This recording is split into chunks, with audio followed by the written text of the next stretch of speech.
Ce programme vous est offert par Kadibir. Notre patrimoine, c'est vous. Vous êtes né à Bamako. Je suis né à Bamako. Quelle année? Le 6 décembre 1946.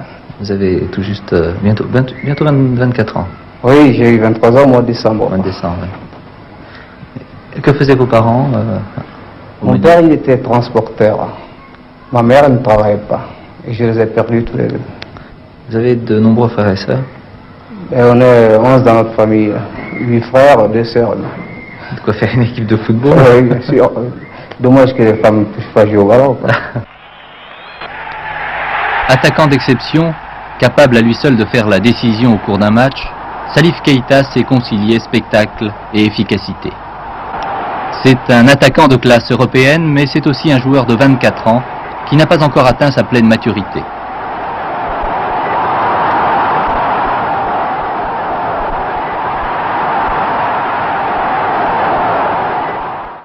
De ses premiers pas de professionnel, au pionnier de Wofo-Boulougou en 1964 au Mali, à sa retraite internationale en 1980, le Malien Salif Keita a marqué l'histoire du football de son pays, de l'Afrique comme l'Europe et les États-Unis, où il a évolué dans de clubs prestigieux de l'époque.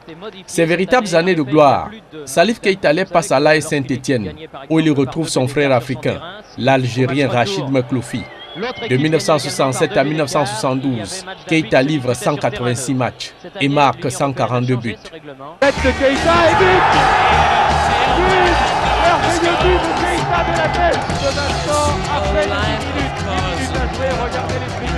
Voilà, supporter de Keita venu du Mali lui aussi, qui en profite pour rappeler les yeux. Pour un joueur comme Keita, par exemple, on peut dire que c'est un joueur assez particulier, aux caractéristiques assez particulières.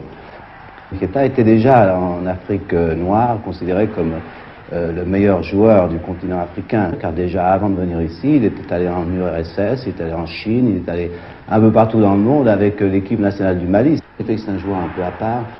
Quel est votre meilleur souvenir en tant que footballeur depuis que vous êtes à Saint-Étienne?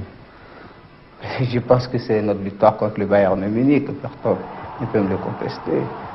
Après une défaite et un match que je peux plus minable à Munich, on s'est racheté ici en éliminant Beckenbauer et ses camarades par 3 buts à 0. Je pense que c'est même, à mon avis, le meilleur souvenir de tous les joueurs de Saint-Étienne.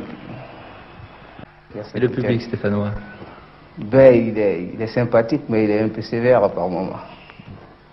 Envers vous ou envers envers toute l'équipe. Il est un peu exigeant. Je le comprends bien parce qu'il est un peu gâté. Ça fait 2 ou 3 ans qu'ils ont la meilleure équipe de France. Alors, je pense qu'on peut faire mieux.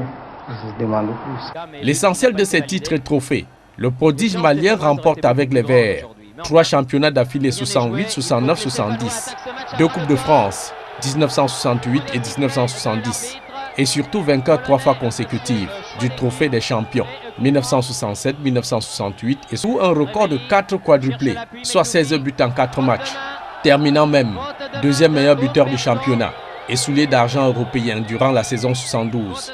Un brillant Cette balle, belle reprise de l'arqué et but de Keita. Du stade malien à l'AS Real Bamako, Salif Keita soulève à 3 reprises la Coupe du Mali, 1964, 66 et 67. Du moins, il perd 2 finales d'affilée de Coupe d'Afrique des clubs champions. 1965 face à l'Oris de Douala du maréchal Mbapé-Lépé et 1966 devant le club ivoirien du stade d'Abidjan. En plus de 50 ans d'existence du tournoi, Salif Keita détient toujours le 2e record offensif de l'histoire de la Ligue des Champions, avec 17 buts, derrière le recordman égyptien Mohamed Al-Khatib, 27 buts. Poursuivant son parcours professionnel en France, Salif Keita quitte le stade Geoffroy Guichard.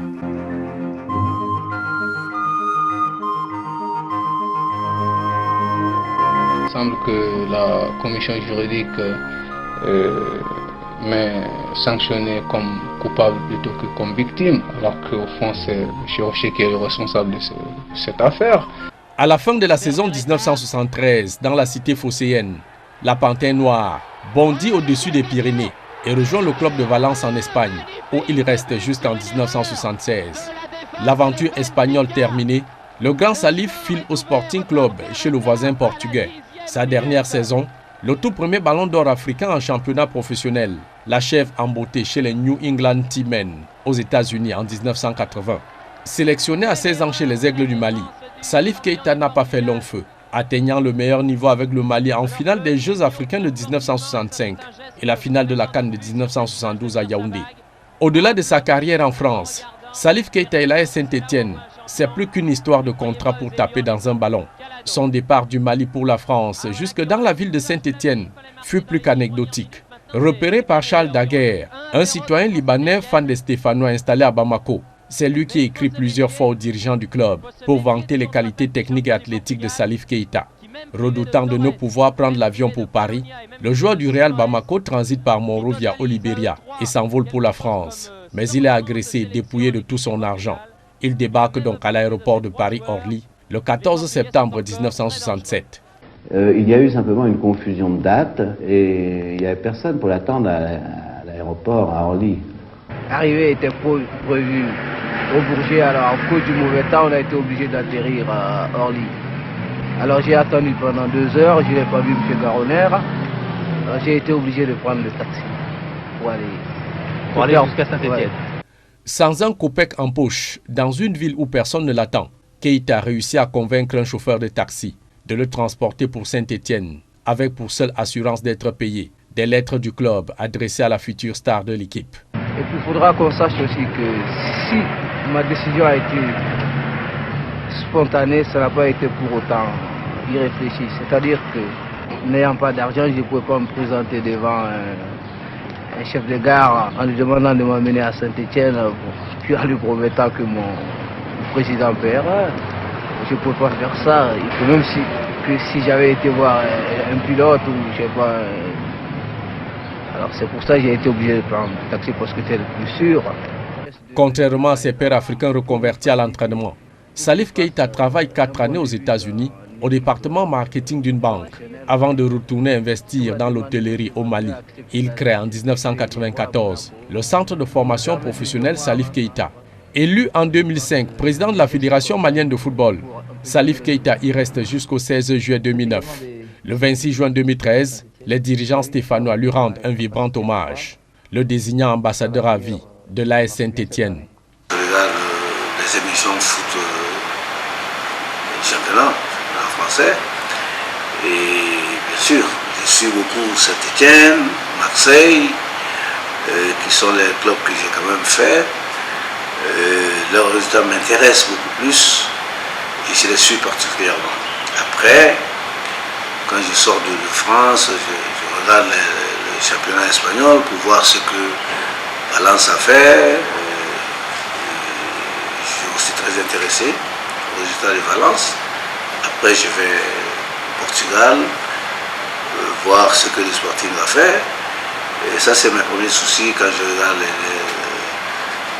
les résultats en Europe et les matchs. Je suis beaucoup. Ce programme vous a été offert par Kadibir. Notre patrimoine, c'est vous.